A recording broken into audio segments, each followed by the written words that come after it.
नमस्कार, मैं ट्विंकल दीक्षित। आप देख रहे हैं इंडिया राइज टीवी। आइए नजर डालते हैं आज की कुछ खास खबरों। आगरा के कोठी मीना बाजार में बसपा सुप्रीमो की दहाड़, अब की बार बीएसपी की सरकार। ज्ञात हो कि आगरा के कोठी मीना बाजार बसपा सुप्रीमो बहन कुमारी मायावती की दहाड़, अब की बार केंद्र में बसपा की सरकार। बसपा सुप्रीमो बहन कुमारी मायावती आगरा में लोकसभा चुनाव के तीसरे चरण के प्रचार प्रसार हेतु कोठी मीना बाजार में भारी संख्या में बसपा कार्यकर्ताओं के बीच विशाल जनसभा को संबोधित करने पहुंची थी। चुनावी जनसभा को संबोधित कर विपक्ष पर जमकर उन्होंने हमला भी बोला और कहा कि कांग्रेस सपा और भाजपा से गठबंधन से नहीं बल्कि अकेले ही पूरी दमदारी के साथ लोकसभा चुनाव 2024 अच्छे प्रत्याशियों की टीम के दमखम पर लड़ रही हैं। बहन कुमारी मायावती ने कहा कि अब की बार इस चुनावी रण में सभी की भागीदारी सुनिश्चित बताई। चुनाव पर गड़बड़ी की आशंका व्यक्त करते हुए कहा कि ईवीएम में छेड़छाड़ नहीं हुई तो भाजपा की वापसी नहीं होगी। भाजपा की करनी और कथनी में अंतर बताकर पार्टी को धरना सेठों की पार्टी बताया और कहा कि यह पार्टी पैसे वाले धरना सेठों को ही टिकट देती है। बसपा ने हर वर्ग के लिए काम किया है, तो वहीं भाजपा सरकार में आज गरीबों, दलितों, पिछड़ों, जनजातियों को उत्थान नहीं हुआ। भाजपा, कांग्रेस और सपा ने आरक्षण बिल को पास नहीं होने दिया। भाजपा ओबीसी, SC, ST के आरक्षण का आरोप लगाया। बसपा की सरकार आने पर गरीब, युवाओं, किसानों, SC, ST, मुस्लिम और सभी का विशेष ध्यान रखा जाएगा। आज देश का हर बेरोजगार परेशान है। आज देश का हर वर्ग बेरोजगारी से परेशान है। धर्म के नाम पर मुस्लिमों का शोषण हो रहा है। गरीब परेशान है, युवा बेरोजगार है। हमारी सरकार आने पर विकास की गंगा बहेगी और सभी का ध्यान रखते हुए अपने काम को अंजाम दिया जाएगा। क्राइम रिपोर्टर अजीम भारतीय, India rise TV news channel से आगरा।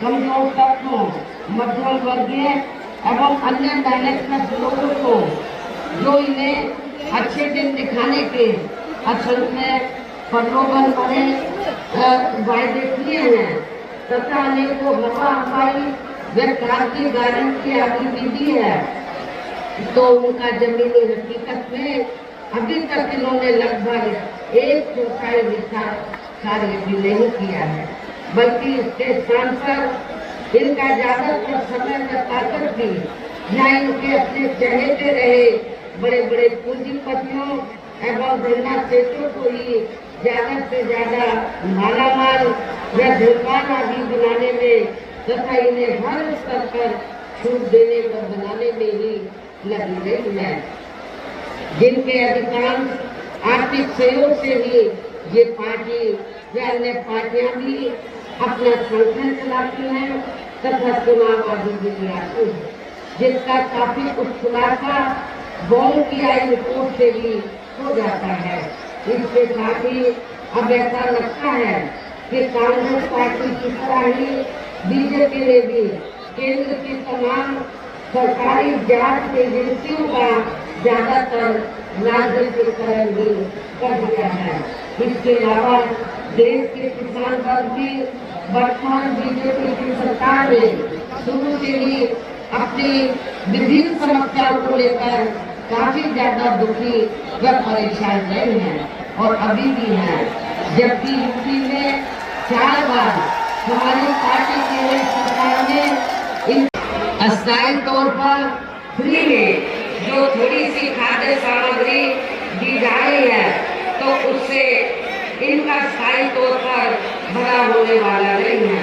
और आप लोगों को ये मालूम है कि जब यहाँ असेंबली का चुनाव हुआ तो असेंबली के चुनाव में भी और लोकसभा चुनाव में भी पूरे देश के अंदर तो जो हर समाज में से जो गरीब लोग हैं जिनको इन्होंने फ्री में थोड़ा राशन आदि दिया है, खाद्य सामग्री आदि दी है, तो उसके एवज में तो ये उन्होंने असेंबली के चुनाव में भी लोगों को गुमराह करने के लिए और अब लोकसभा चुनाव में भी तो बीजेपी और RSS के लोग तो अपने कंधे पे थैला टांग कर तो गाँव में घूम रहे हैं और क्या कह रहे हैं कि देखो श्री नरेंद्र मोदी जी ने तो आपको फ्री में राशन दिया है, तो आपके ऊपर मोदी जी का बहुत कर्ज है, तो आप कर्ज के रूप में तो आगे जो कर्ज है तो इस चुनाव में आपको अदा करना है, वोट के रूप में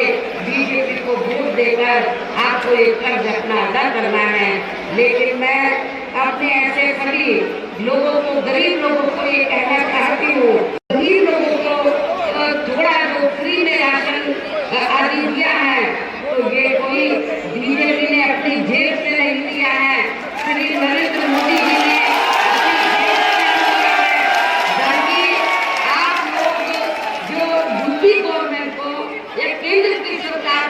भी टैक्स देते हैं उस टैक्स के पैसे से टैक्स तो आपका है, टैक्स जनता देती है। तो जो पैसा आप लोग टैक्स के रूप में देते हैं उस पैसे से ये राशन दिया जा रहा है।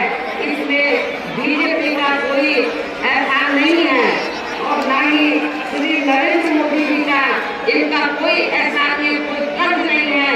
आप लोगों का ये पैसा है, आप लोगों ने टैक्स के रूप में इसको दिया, तो इसलिए आप लोगों को ये नहीं सोचना है कि हमने उनका नमक खाया है।